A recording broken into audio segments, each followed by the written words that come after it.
Hello YouTubers, Alaska Prepper here. Ladies and gentlemen, thank you so much to all of you that joined in on the live stream today. Had a great time as always, and congratulations to all of the winners. Remember to send me your information to the email that I gave you during the live stream. Ladies and gentlemen, I want to talk about how much money the United States government spent just in the first 3 months of this fiscal year. For those of you that don't know, the fiscal year for the government for spending purposes, it starts on the first day of October and it ends on the last day of September. So the first 3 months of 2023's fiscal year started on October 1st, and the first quarter of this year's fiscal year ended on the last day of December. I want to show you something, and I'm going to show you some of the money that's wasted, and I'm going to prove to you that we don't have to raise our debt ceiling. However, in a way we do, and I'll get to that here in a minute. But I'm going to show you everything that we have to spend money on as a country, because it is already written in law, and how much money we bring in, how much money the government has spent, and a bunch of money that they spend on things that don't benefit our country whatsoever. That way people wake up that if the debt ceiling is not raised, it's not the end of the world. It just means that government, all right, those pundits up there that want to tell us how to live, it just means that they have less power. Is that not a good thing?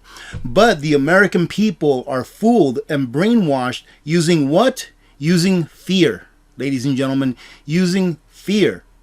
Because, oh, you're going to lose your pension, you're going to lose your Social Security. You're not going to lose any of that if the debt ceiling is not raised.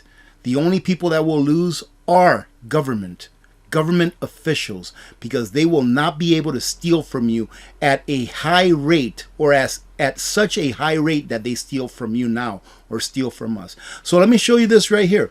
Ladies and gentlemen, you can now build your own 6-can bundle of Nutrient Survival number 10 cans. Until midnight on Sunday, the 22nd of January, 2023, Nutrient Survival has a 20% off sale on any bundle of any 6 cans on their site. It's as simple as clicking on any 6 or multiples of 6-can bundles, and during checkout you will see that 20% was taken off the total purchase price. Nutrient Survival is rolling this out with the AP community first, and they have issued me a special link, and the link is in the description of this video. How much the U.S. government has spent this year so far. And when I say this year so far, it's this fiscal year, from the first day of October to the last day of December. Here they only take it through December, right? The first quarter. So far, the U.S. government from October to December has spent $1.446 trillion. Now just wrap your head around that, ladies and gentlemen. I forgot, I was watching some video where someone was giving a description of how much $1 billion really is and how much $1 trillion really is. And I think I know I'm going to get the numbers wrong, but just so you can see how big of a number $1 trillion is. He says something that if you want to count to 1 million, it's going to take you about 12 days to count to 1 million. If you want to count to 1 billion, it's going to take you like 32 years or something like that. And now consider counting to 1 trillion. That's what we're talking about here. We're not talking about peanuts. We are talking about massive amounts of monies. And remember, you see this $1.4 trillion that you're looking at right here? That, ladies and gentlemen, came from you. Even if a portion of this was borrowed, it still came from you. Because the portion that was not borrowed, you had to work into existence and then be taxed for it. And then the portion that was borrowed, you have to work to pay taxes on that when that bill is due. And in addition to that, you get taxed even further via inflation. Because the portion that was not worked into existence was created out of thin air. It was borrowed from the government and created out of thin air for the most part, right? Because I do believe that the Federal Reserve is going ahead and printing money and giving it to the government in exchange for bonds. I know that the banks still have to do it, and then the banks do that interaction with the Federal Reserve, but it's the same thing. It's just a way of them getting around that. So it doesn't matter where they get the money, you're going to end up paying for it with your time and your labor. Now let me show you how much of this 1.4 trillion they brought in the first 3 months. When you see how much money they brought in taxes in just 1/4 of a fiscal year, you're going to be like, how in the world can they not get along with that? But then I'm going to show you that they really can. The reason that they want to raise the debt ceiling is because it is the only way, ladies and gentlemen, that they can continue using this system to abuse their own people, we the American people. How much revenue has the U.S. government collected this year, meaning the first 3 months of the fiscal year? $1,025 billion, ladies and gentlemen. It's how much they've collected. That means that the difference between the first number, what they've spent, and what they've collected is the deficit. And here is the deficit.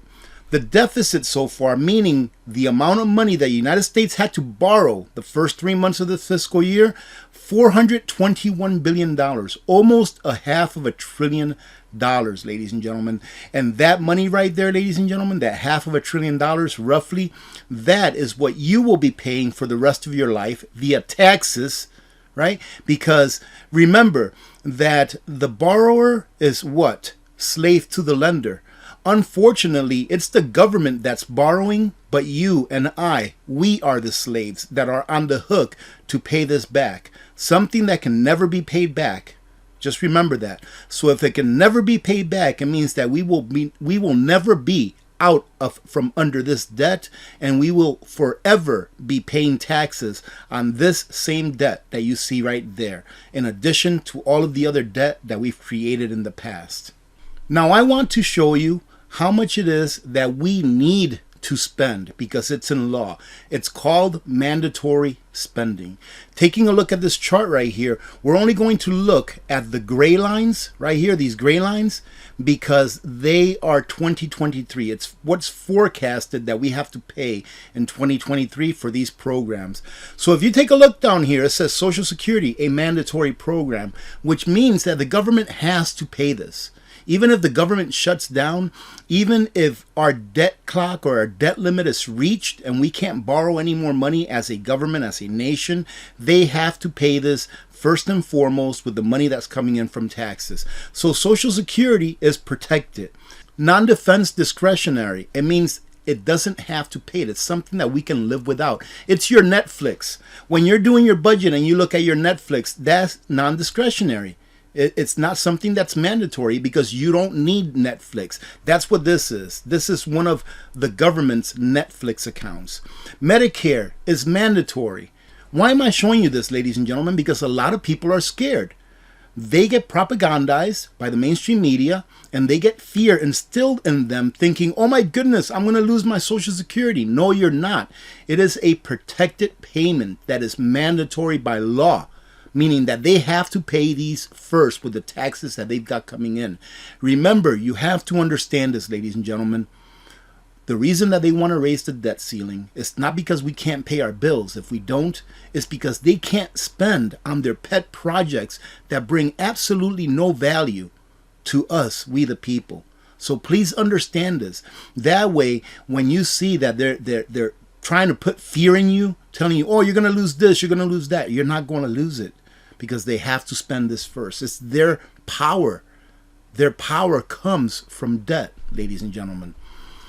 Defense is discretionary, meaning that we don't have to spend money on defense if we don't have to. It's not the law. However, in the time and era in which we live, I believe that we do need a defense budget, but maybe not as much as what we are spending, and we're going to get back to that. Medicaid is mandatory. So if you're on Medicaid, don't worry. You're going to keep your Medicaid. It's a mandatory, it's a lawfully protected expenditure that we have to spend money on. Now, I'm not sitting here telling you that I agree with all of these mandatory expenditures. However, I just want to take the fear out of you so that you can think for yourself. Don't think out of fear. Don't act out of fear. Right now is a time in our nation where the people ought to be screaming from the top of their lungs, don't increase that debt limit. Don't increase it, because if you increase it more, it just means that our children will be even more enslaved as they live their lives. Net interest, that's something that we have to pay. If not, we will completely default and the dollar will go to zero because there will be absolutely no trust in it. Would that be a good thing? I don't know. It might. because we are going to go through some pain, ladies and gentlemen, no matter what happens here going on in the future. We will go through some pain. So would it be good to tear that Band-Aid off and finally let it, let the chips fall where they may? In a way, I kind of think that it would be. However, I'm prepared. The question is, are you prepared to go through a transition like that? Because we will be going through a transition just like that, whether we like it or not. And these are other mandatory, requirements that we have to pay, or mandatory things that we have to pay. I didn't get into the nitty gritty as far as what all of these things are. I just want to show you the numbers. So let's go ahead and add these up. So let's add up all of our mandatories. So for Social Security, you can see there that for 2023, we need $1.3 trillion. Incredible. All right, so 1.3 trillion for Social Security. Let's go for Medicare. We need $846 billion for Medicare. Let's go to Medicaid. We need $536 billion for Medicaid. And then let's go to other mandatory. We need $993 million for mandatory. Now let's take a look at defense. Let's see, defense, so far this year, they're budgeting $822 million. That is more than I think the top 8 or 10 countries in the world spend together, what we spend in 1 year. So let's just say this. Let's say that we bring back our soldiers. Let's say that we bring them back home. Bring them back home where they belong so they can protect this country right here, so that they can protect our borders instead of protecting other countries' borders. Let's stop sending billions of dollars of military aid to other countries that can do absolutely nothing for us. Why don't we stop doing that, ladies and gentlemen? And I would say that if we did stop doing that, if we closed maybe, let's say, 600 out of the 800 military bases that we've got stationed all around the world, that maybe we can bring this 822 down to 411 billion, which is still a huge number. What does that come out to? Well, check this out. That comes out to roughly $4.5 trillion, which is roughly what we will collect this year in taxes. The first quarter of 2023's fiscal year, we collected $1 trillion. However, the second quarter, we usually collect a lot more or the third quarter, because taxes, right? People have to pay in their taxes. Businesses have to pay in their taxes. So we collect a lot more. But we should be projected to collect about $4.6 trillion this year, which is $100 billion more than what we need to spend on mandatory spending, meaning keeping our country open instead of keeping these fat politicians rich. Now, let me show you something really quick, just so you know that I come from a little bit of understanding as to why these politicians are so fat. And I'm not saying fat like in body image, right? So I don't want to trigger anyone. I mean fat because they're so rich. Look at this. I'm not going to go through all of this. I'm only going to go through a very small section, and I'm going to leave the link to all of this so that you can go revisit it for yourself. But this is 2022's Congressional Pig Book. What is that? Pork, right? You have all heard pork. I called it fat the other day on another video, but you've all heard pork earmarks. These are the goodies that senators and congressmen and all of these people get up on Capitol Hill for passing laws that will benefit others so that it can benefit them. Now take a look at this real quick. This is a really long read, and I'm not going to go through it, but here in red, there's about 5 politicians. Some of them Democrat, some of them Republican. It doesn't matter. But just these 5 politicians alone, ladies and gentlemen, just these 5 received about $2 billion in pork. All right? That was last year. Just 5 politicians. How many do we have up on Capitol Hill? We have 435 plus 100, 535. And this is just 5. Right? Now look at this. 275, I think it's Democrats, received 5,435 earmarks. Now do you understand why the laws that they pass have so many pages? It's not for the law itself. It's for the earmarks. And just those for the Democrats, and like I said, it doesn't matter if it's Democrats or Republicans to me, one and the same. $8.5 billion. Now, 262 Republicans, I believe, received 1,320 earmarks totaling almost $5 trillion. And if you continue down this page, you'll take a look at a lot of examples of what they spend on different things. Agriculture, and that's just one of the things, $38 million. Commerce, $184 million, and then another $111 million, and then you can just go on, 84, 17, 1.9. Defense, $2 billion. These are earmarks, okay? These are earmarks. Let's see, another $240 million, $120 million, $117 million. They spend money like it's nothing. You know why? Because to them, it is nothing. But to you, it's your labor and your time. Ridiculous, ladies and gentlemen. Let me see. I think I've seen something down here that said Oinker Awards. I didn't read this. The Prince of Pork Award to Senator Richard Shelby. 16 earmarks costing $647 million. Don't Step in it Award, Senator John Boozman, $650,000 for feral swine management. It's called an AR-15. And no hunting fee for hunting them. That's what feral swine management means. The closing of the Curtain on Taxpayer Award to Senators Patrick Leahy and Ben Ray Lujan, and who is this? Jack Reed, who each got $500,000 for local theaters. This I'm not gonna do it anymore because it's just gonna disgust me even more and more. Ladies and gentlemen, we don't need to raise the debt ceiling. We just need to live with what we make. Just like you live with what you make, that's what the government needs to do. Don't let them scare you into thinking that the world is going to come to an end. It's not.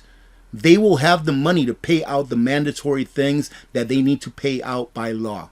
And then they will have to figure it out for the rest. They will have to just figure it out, just like you have to figure it out at the end of the month. Having said that, again, thank you very much, ladies and gentlemen, for joining in. Go check out that Nutrient Survival bundle where you can create your own bundle. It's a really good deal. So if you're looking to stock up on Nutrient Survival number 10 cans, go check it out. You can make your own bundle. Instead of having to buy 6 cans of any one item, you can buy 6 cans of whatever you want, and you get 20% off. So take a look at the link in the description of the video. Other than that, I hope that you have a great rest of your day. Have a great weekend. God bless every one of you. I'm Alaska Prepper, and I'm out.